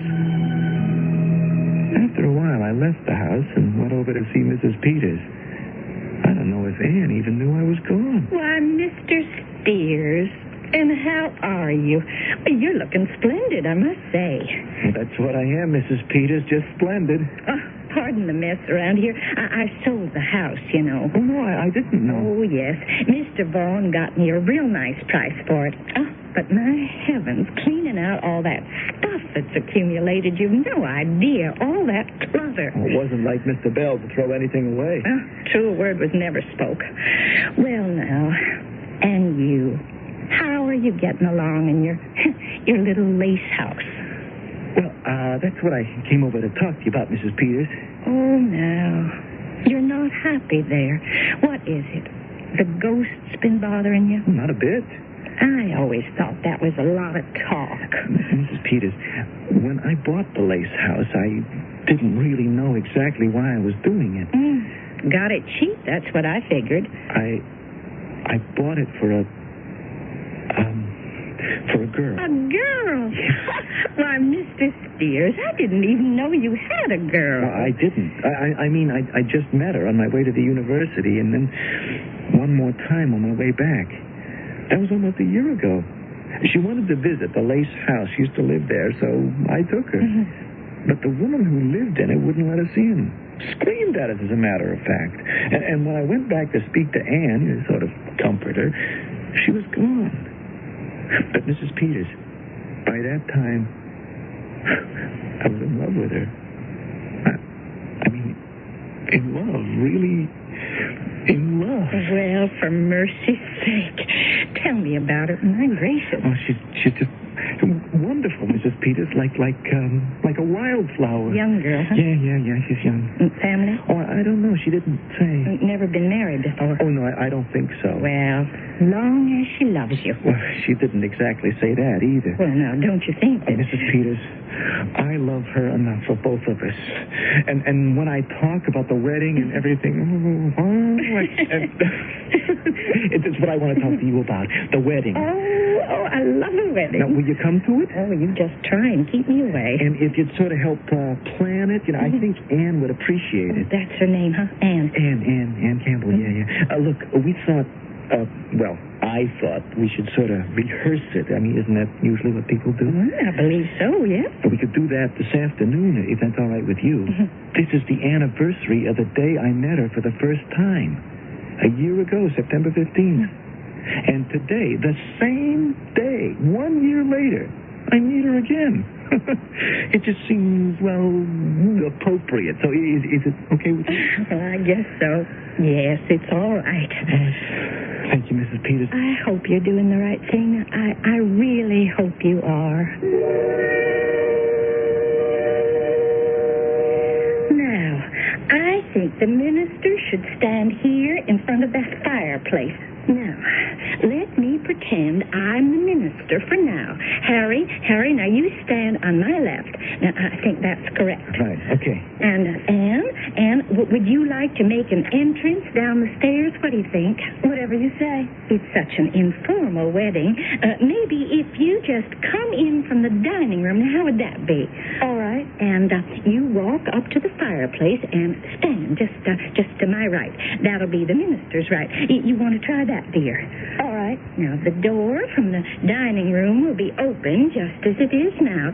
All right, dear. Now, you come in now. All right. That's it, dear. Now, stand right about there, and then the minister starts to say those beautiful words about being gathered here in the sight of God and so on to unite this man and this woman in holy matrimony. No.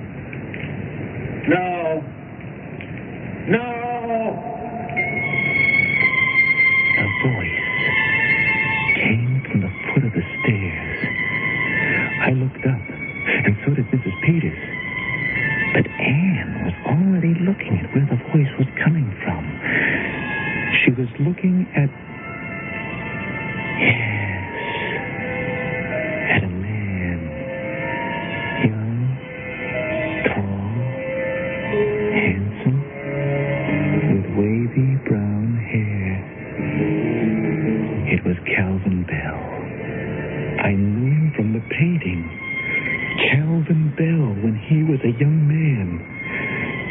And he walked over to my little Queen Anne, and she put her hand in his, and they disappeared together.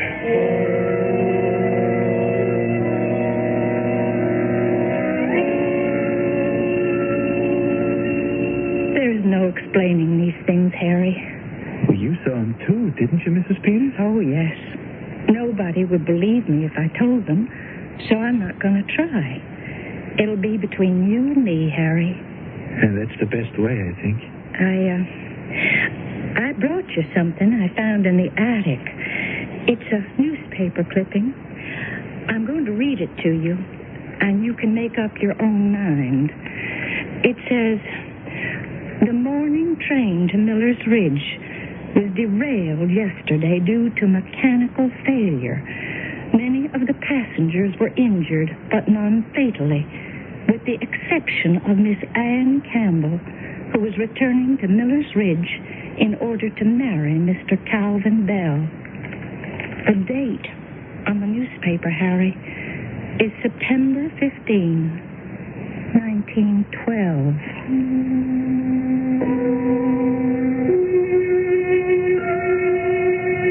I put the house up for sale. I'm back in the Bronx now, teaching botany in one of the high schools. I haven't had even one offer for the Lace House. People think it's haunted. And I guess they're right.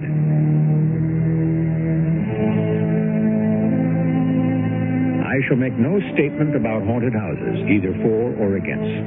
Though there are those who claim they have lived with ghosts and even taken their pictures.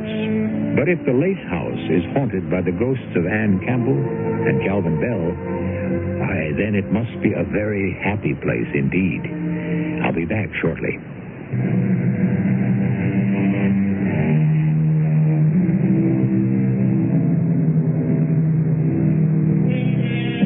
I have never once heard of a ghost harming anyone. Never. Which is more than I can say for so-called real people. One of these days, someone is going to buy the Lace House. And if he is of a calm and equable temperament, he may find it a most pleasant place to live. And he'll never lack for company either. Our cast included Russell Horton, Jada Rowland, Carol Teitel, and Robert Dryden. The entire production was under the direction of Hyman Brown. This is E.G. Marshall inviting you to return to our Mystery Theater for another adventure in the macabre. Until next time, pleasant dreams.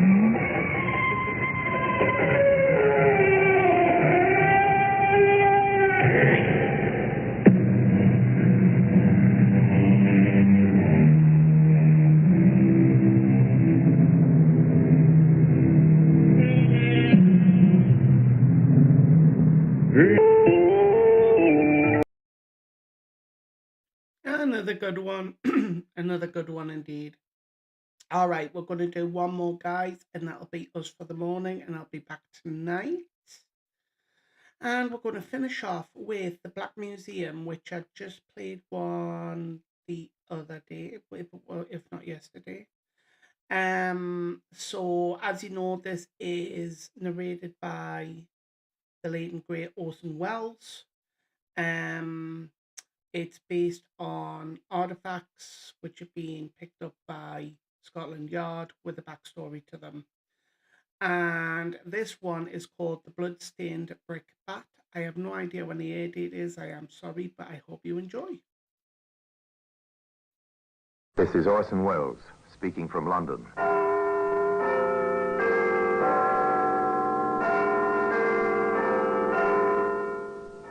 The Black Museum.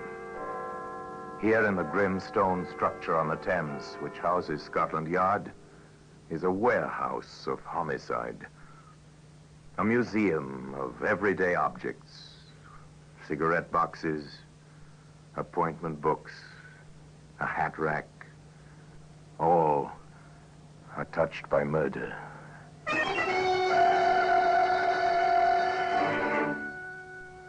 Now here's a brick bat. Coarse-grained, rough-edged, familiar. Perhaps your own home is built of bricks, exactly like this one. In this case, however, no home was built by such a brick. Rather, a home was destroyed by it. Destroyed forever. It's still such a normal-looking object, Inspector. Is it really?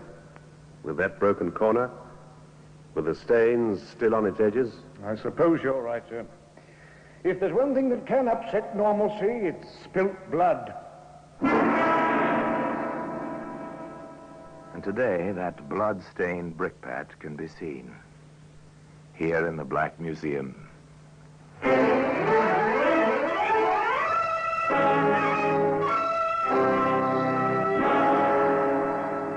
From the annals of the Criminal Investigation Department of the London Police, we bring you the dramatic stories of the crimes recorded by the objects in Scotland Yard's Gallery of Death, the Black Museum.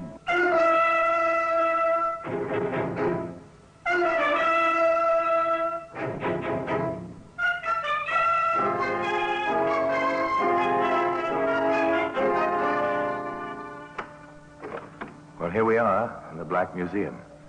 Scotland Yard's Museum of Murder. Yes, here lies death. Upon these tables, within these cabinets, the files of death, labeled with day and date and name of victim. Here's a hat rack. Odd to find such a commonplace object here, perhaps, but observe. Here where the wood curves from base to shaft, 3 brownish stains. Blood dripped here from a weapon concealed within the lining of an overcoat. 3 stains, which placed a murderer at the scene of crime. Broken alibi. That's another story. Here's our brickbat. Of such bricks are garden walls built. Later the ivy or some such creeping vine grows over them, hiding the sharp edges, softening the 4 square contours. This brick, too, was meant for such bucolic purposes. But as it happened, things didn't work out that way.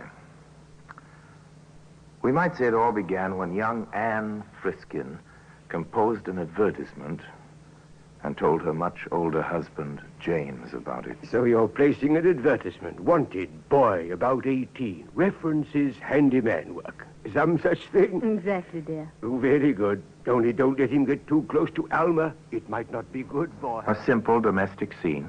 Wife cooperating with husband, or the other way around, if you prefer. Some small mention of the husband's cousin who stays with them. That's all. The advertisement appears in the usual help wanted columns. Several young men apply. One is Dick Terry. Yes, ma'am, I've had some experience during the summer at my uncle's place in Dorset. The money's all right? Oh, quite generous, ma'am, what with the room over the garage and all. Well, your references seem quite good. And a good school report, too.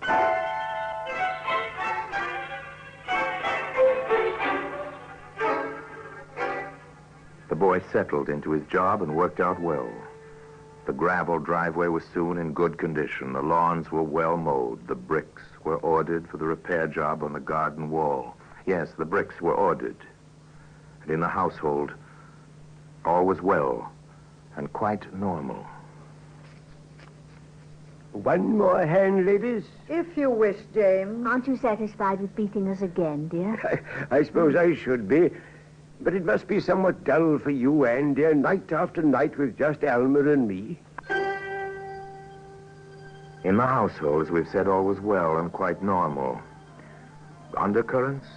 If you look for them, perhaps otherwise a retired, well-to-do gentleman in a suburban London home, living quite happily with his lovely young wife and his cousin Alma. Still, one never knows, does one?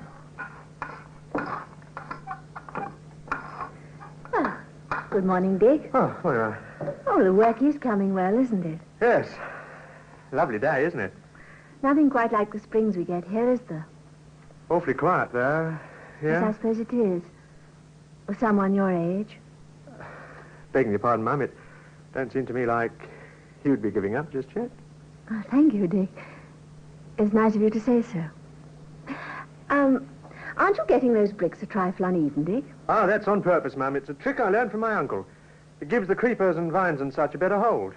It's clever. You do know your work, don't you? I hope so, Mum. Person likes to do his work where he's appreciated. Well, you are. No fear about that. And just to prove it, come up to the house later and we'll see about finding you a nice cold drink. On a warm day like this, a cold drink would... No, after all, it's quite natural, isn't it? You do as much for your help, wouldn't you? No one would think anything of it.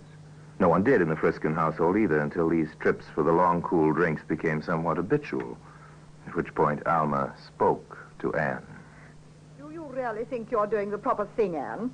Of course, it's none of my business, I suppose, but... What are you driving at? That boy. He's an excellent worker. People will talk. About what, pray? Oh, nothing. But people will talk about nothing, you know. And if James should hear from the wrong person... Please be explicit, Alma. I don't happen to have a devious mind. It's quite simple. James is past middle age. You're young, vital. The boy is undeniably attractive with that flaming hair and all. And he is up here at the house quite a good deal. And you're suggesting... No, of course not. I am merely pointing out to you how it can look to the neighbors. Frankly, I don't care. Please don't bring the subject up again, Alma. I refuse to discuss it with you.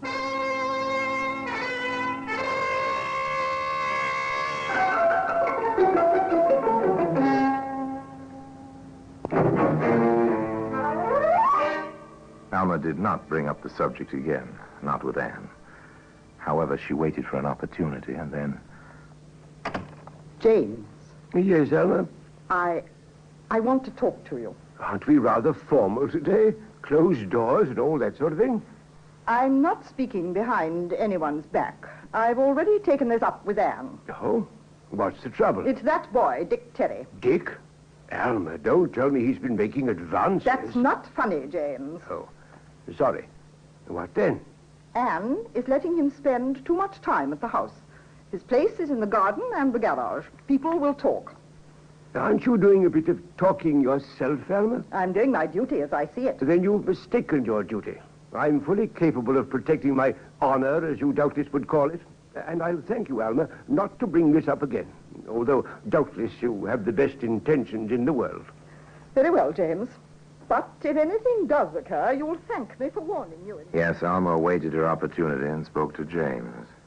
That worthy and decent gentleman dismissed the incident from his mind. That should have been the end of it. Unfortunately, however, the whole matter was reopened, and in quite a different quarter. Good morning, Dick. Morning, Mum. Oh, the hedge does look nice. Thank you, Mum. Is anything wrong, Dick? Matter of fact, I'm giving notice. Why, Dick, but why? I'm giving notice. But what's wrong? Have I done something? Or is it about your money? Because if so, I'll speak to Mr. Friskin at once. Don't bother, Mum. I'm leaving. Call it wanderlust. Call it anything you like. Dick. Dick, look at me. Oh, do stop clipping that hedge and look at me. Yes, Mum? I insist on knowing what's wrong. I thought you were happy here. I know I've been happy to have you here. I'd rather not... All right, Mum, but you asked for it. I asked for what? It's you, Mum. I'm crazy seeing you day in and day out and having you nice to me. Just nice to me and thinking of you with him and me not having the ghost of a chance. I can't stand it, Mum, that's all. You'll have to let me go. Poor Dick. You've held this inside you all this time. Yes. Oh, Dick, I'm so sorry. So terribly sorry. Come here.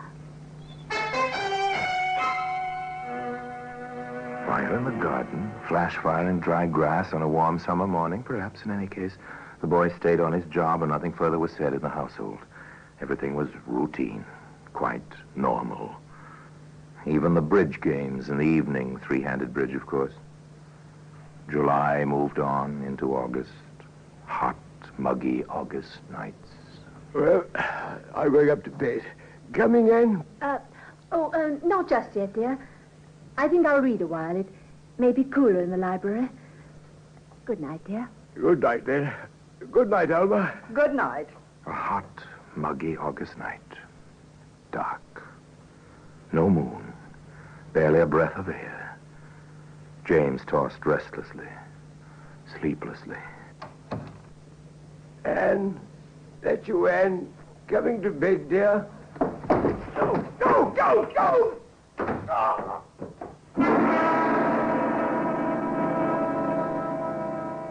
Well, today, that brickbat can be seen here in the Black Museum.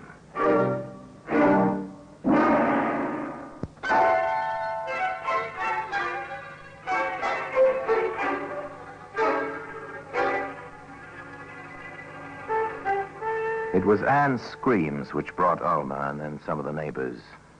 James was not dead, but nearly so. The doctor, Dr. Kinder was his name, examined his patient and proceeded quite efficiently via the telephone. That's right. The ambulance at once with oxygen equipment. I want the operating theater ready, anesthetists, nurses, and my assistant. Friskin has a badly fractured skull, and with his heart condition, he has about 1 chance in 100 to live. Hurry. I'll wait for the ambulance. Now, the police. Police? Well, really, ladies, a man is attacked, half murdered in his bed with a heavy instrument of some kind, and you question my calling the police. Oh, if only I'd gone upstairs with him. If only I'd gone upstairs. If you had. Operator, ring through to the police, please. Hurry. Oh, to walk in like that, to find him there, the blood. Oh, his poor head. He's breathing that awful gasp. This is Dr. Kinder. Let me speak to the superintendent, please. Dick. Where's Dick? Yes. Where's Dick? No one had missed the boy until Anne thought of him. With all the excitement, all the horror, no one had realized he was missing. Dr. Kinder finished talking to the superintendent of police and turned back to the two women. The superintendent is sending an Inspector Ralph. Very good man, he says. CID. CID? Criminal Investigation Division. Did I hear you mention someone named Dick? Yes, Dick Terry. He's the hired man. Well, more of a boy than a man. He has a room over the garage. And he isn't in the house? He hasn't been here? No. The neighbors came, but not Dick. Perhaps I'd better fetch him. No, stay here. The police will find him. The police will find him. They did find him, but in his room over the garage.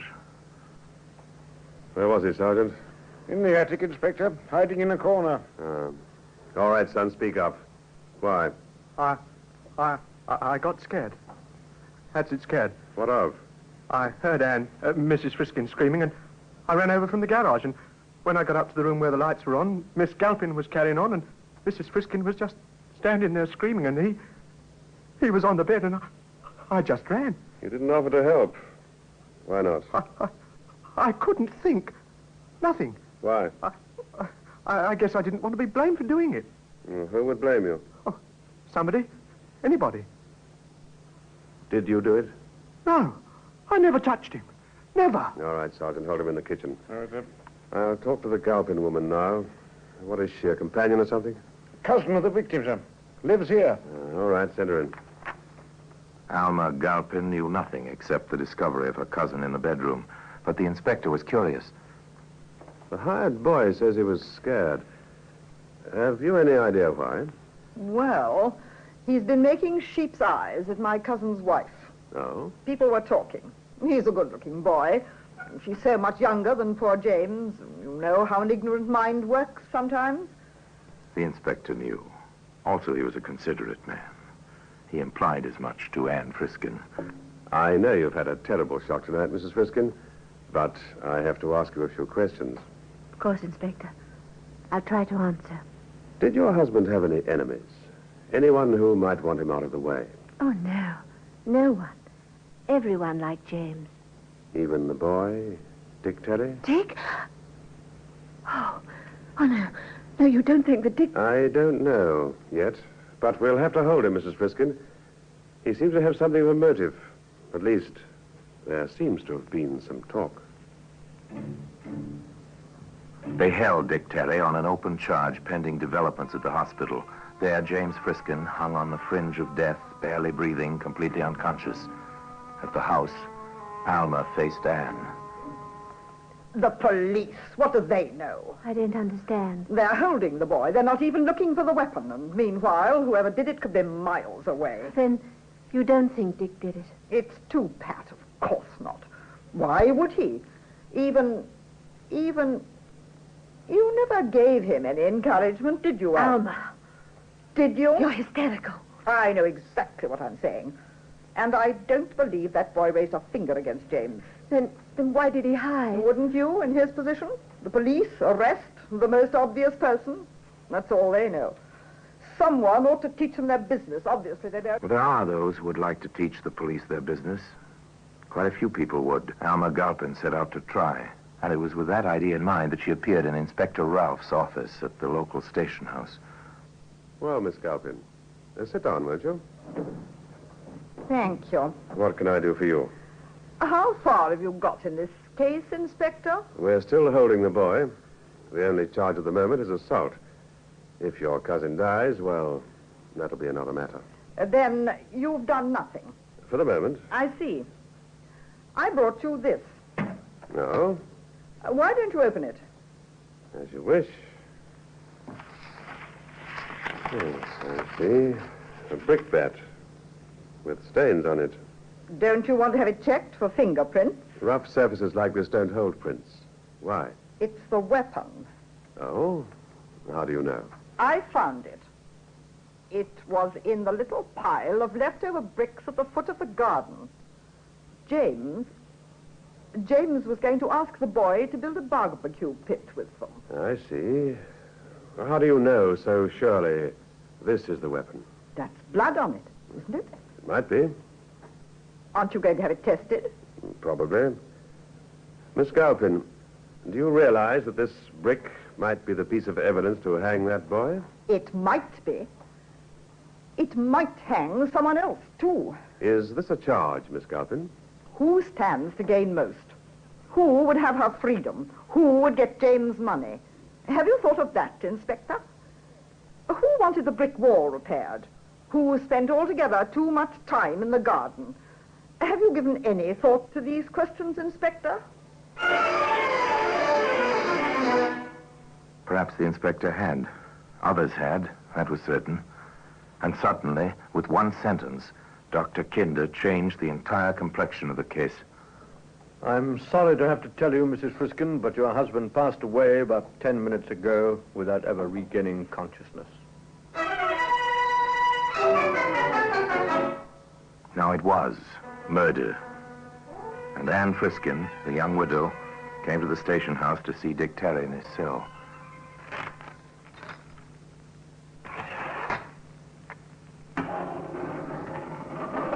Here, dear ma'am. You have 10 minutes. Yes. Thank you.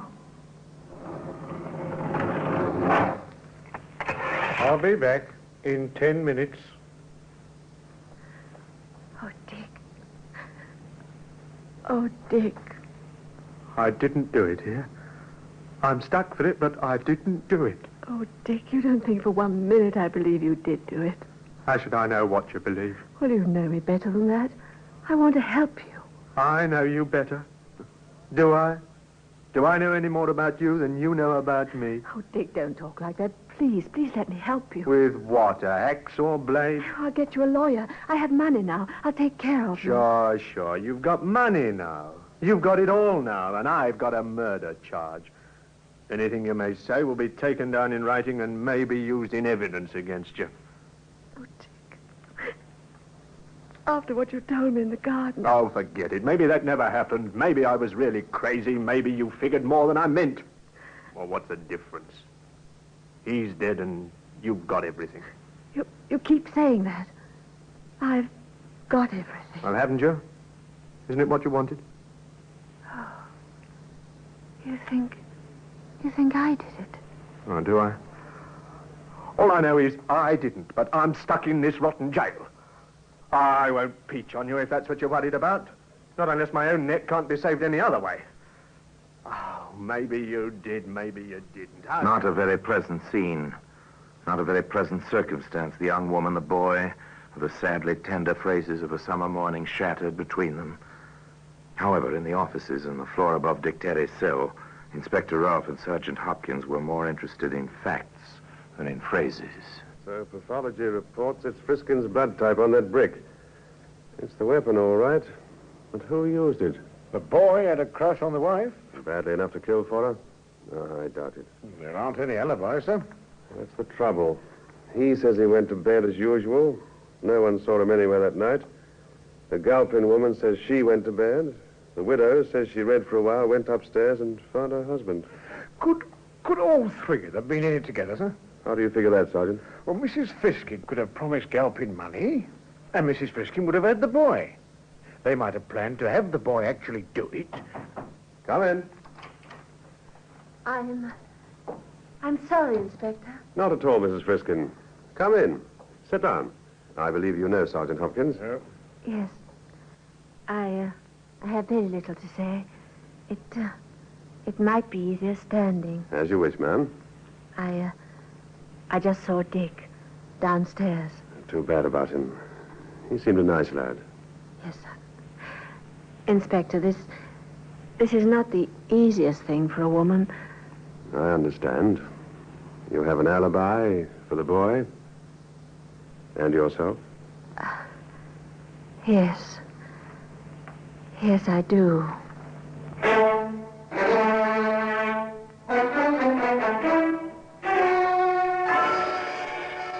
The inspector was an understanding gentleman. He offered no comment.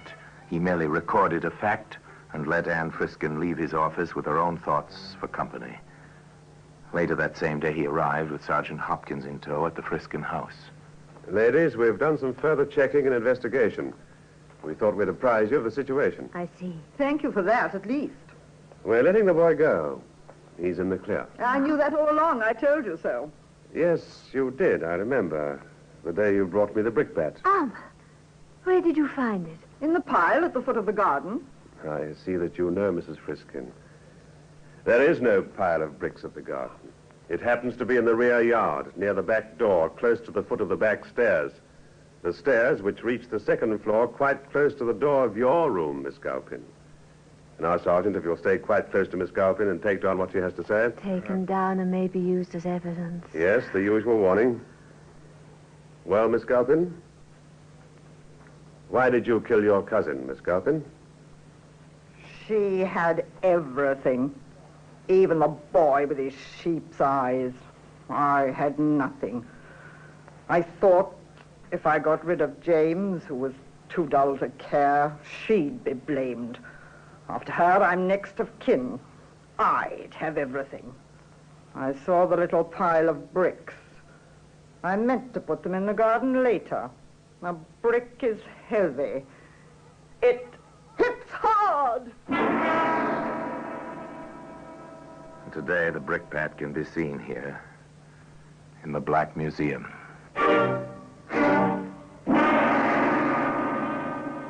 Orson Welles will be back with you in just a moment. They put Alma Galpin safely away, where she could harm neither others nor herself. Dick Terry left that pleasant suburb of London and dropped into the anonymity one can find only in a great city.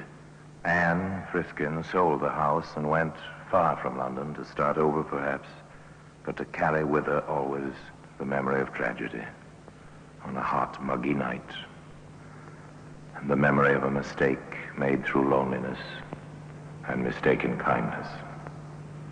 Now, until we meet next time, in the same place, for another story about the Black Museum, I remain, as always, obediently yours.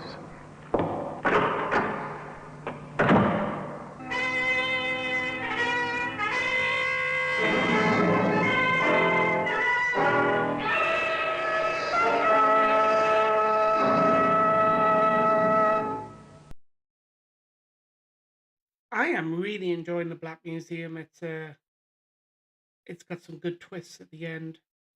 That is everything from me this morning. I'll be live tonight, normal time on TikTok.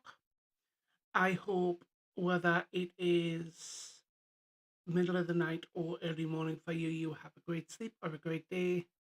Get lots of rest. Remember, it's Friday tomorrow, guys. And I will see you all again very, very soon. Thank you so much for staying and listening with me. Take care for now. Bye bye.